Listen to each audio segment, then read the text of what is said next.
Picture this. The Western Roman Empire has fallen. The once great city of Rome is now a shadow of its former self. But to the east, something is stirring. A new chapter is beginning. A new empire is rising from the ashes of Rome's collapse. This is the story of the Byzantine Empire. The empire that didn't fall with Rome, but instead found a way to not just survive, but thrive.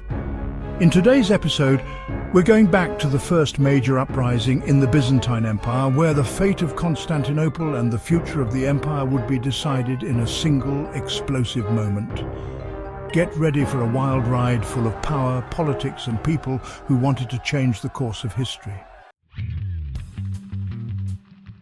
After the fall of the Western Roman Empire in 476 AD, the Eastern Roman Empire, what we now call the Byzantine Empire, began its rise.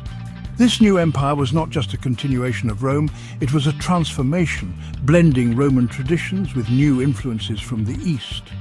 The city of Constantinople, previously known as Byzantium, became the new heart of the Roman world. It was a city of immense beauty and strategic importance, with its grand walls and bustling markets. Its strategic location between Europe and Asia made it the most powerful city in the Mediterranean. The Bosporus Strait provided a critical link for trade and military routes, ensuring the city's dominance. But not everything was peaceful. The Byzantine Empire faced numerous challenges, both from external enemies and internal strife. The new empire wasn't just inheriting Rome's glory, it was facing constant threats from all sides. From the Persians in the east to the Germanic tribes in the west, the Byzantines had to be ever vigilant. The empire's first real test came soon after its establishment. The early Byzantine rulers had to prove their mettle in the face of relentless invasions and internal rebellions. Emperor Justinian I, one of the most ambitious and famous Byzantine rulers, had a dream, an audacious vision that would shape the future of the empire, to reunite the Roman Empire.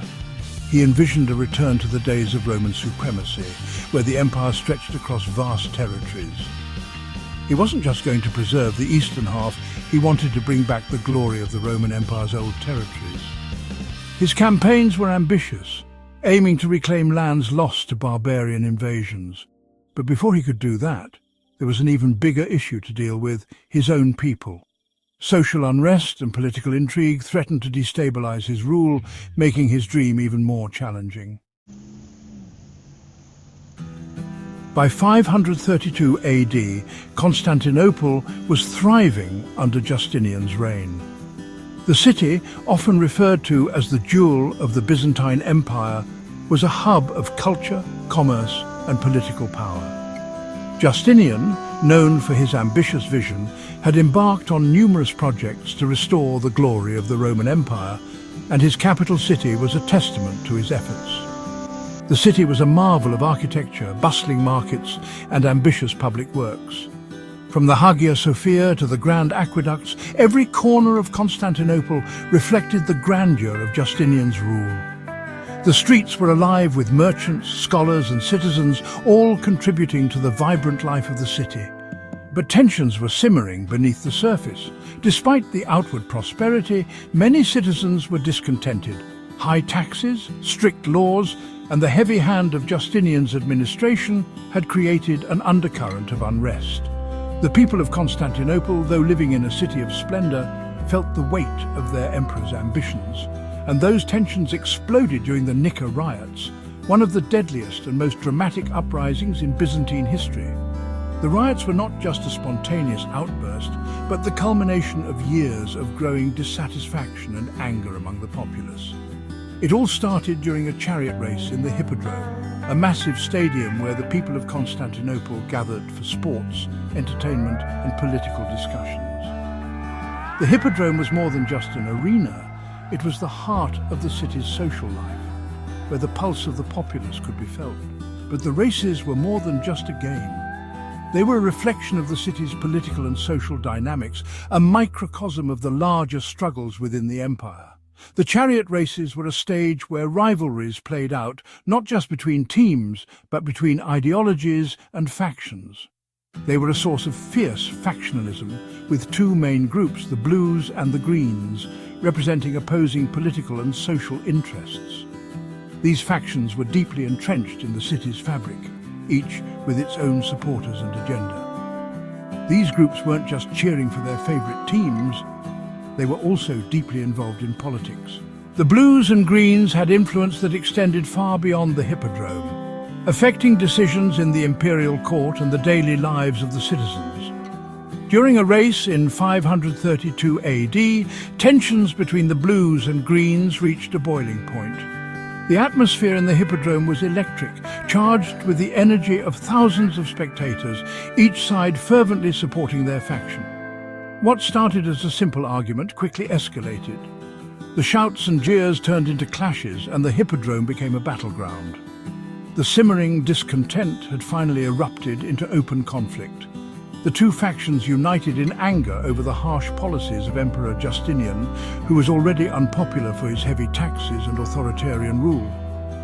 The grievances of the Blues and Greens, though different in many ways, found common ground in their opposition to the emperor. The crowd, filled with thousands of angry citizens, began chanting Nika, meaning conquer. This chant, echoing through the Hippodrome, was a rallying cry for rebellion, a call to overthrow the oppressive regime. The message was clear. They wanted Justinian to fall. The emperor, who had once been seen as a restorer of the empire's glory, was now viewed as a tyrant who needed to be removed. The rioters tore through the streets of Constantinople, setting buildings on fire and demanding the emperor's head. The city, which had once been a symbol of Justinian's achievements, was now engulfed in chaos and destruction. As the Hippodrome echoed with cries for revolution, Justinian found himself cornered. The emperor, who had once commanded the loyalty of his people, was now besieged by their fury. The emperor, who had already seen several of his military campaigns fail, was now facing an uprising that threatened not just his rule, but the very future of the Byzantine Empire. The Nika riots were a turning point, a moment when the fate of the empire hung in the balance and the resilience of its ruler was put to the ultimate test. In the midst of the chaos, Justinian considered fleeing the city, abandoning his throne and his empire. But there was one person who stood firmly by his side: Empress Theodora, his wife. Theodora wasn't just a queen, she was a force of nature. Despite the danger, Theodora famously said, "Purple is a good colour for a royal robe." She was telling Justinian that giving up was not an option. In that moment, Theodora made it clear that she was not going to let the empire fall. Instead of fleeing, she persuaded Justinian to stay and fight. With his wife's support, Justinian decided to take decisive action. He called upon his trusted general, Belisarius, and ordered him to put an end to the rebellion once and for all. Belisarius and his forces responded with ruthless efficiency. The Byzantine army crushed the rebels in a brutal assault. The rioting was put down with shocking speed, and the Hippodrome, where the revolt had started, was drenched in blood. The crowds were massacred by the thousands. Estimates suggest that over 30,000 people were killed that day. The Nika riots, which had begun as a political protest, ended in one of the deadliest crackdowns in Byzantine history. The city of Constantinople was left in ruins, but Justinian's position was solidified. His rule was secure, and he emerged from the crisis even more determined to rebuild his empire. After the riot, Justinian set to work rebuilding Constantinople, transforming it into a shining jewel of the ancient world. The city, once marred by chaos and destruction, began to rise from its ashes, symbolizing the resilience and determination of its people. The destruction left by the uprising became the foundation for many of the city's greatest landmarks, including the Hagia Sophia, a church that still stands as a symbol of the Byzantine Empire's wealth, power, and religious significance. This architectural marvel, with its massive dome and intricate mosaics, was a testament to the empire's artistic and engineering prowess. Justinian's reign would go on to reshape the Byzantine Empire. His vision extended beyond mere reconstruction. He sought to restore the glory of the Roman Empire, reclaiming lost territories and fortifying the empire's defences. He consolidated power, expanded the empire's borders and solidified its cultural and legal legacies. His codification of Roman law, known as the Corpus Juris Civilis, became a cornerstone for legal systems in the Western world, influencing countless generations. But perhaps the most crucial part of this early uprising wasn't just about how Justinian survived, it was how he and Theodora's leadership ensured that the Byzantine Empire would endure. Theodora, with her astute political acumen, played a pivotal role in stabilizing the empire during its most turbulent times. The Nika riots were a turning point for the Byzantine Empire.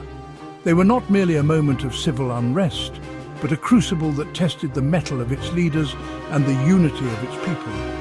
They tested Justinian's resolve, forced him to confront the deep divisions within his empire, and ultimately set the stage for the Byzantine Empire's golden age. This period saw unprecedented cultural and economic growth, solidifying the empire's place in history. Despite the bloodshed and the destruction, the Byzantines showed the world just how resilient they were. Their ability to rebuild and thrive in the face of adversity became a defining characteristic of their legacy, inspiring future generations to persevere against all odds. So, what do you think? How did Justinian and Theodora manage to pull the empire back from the brink?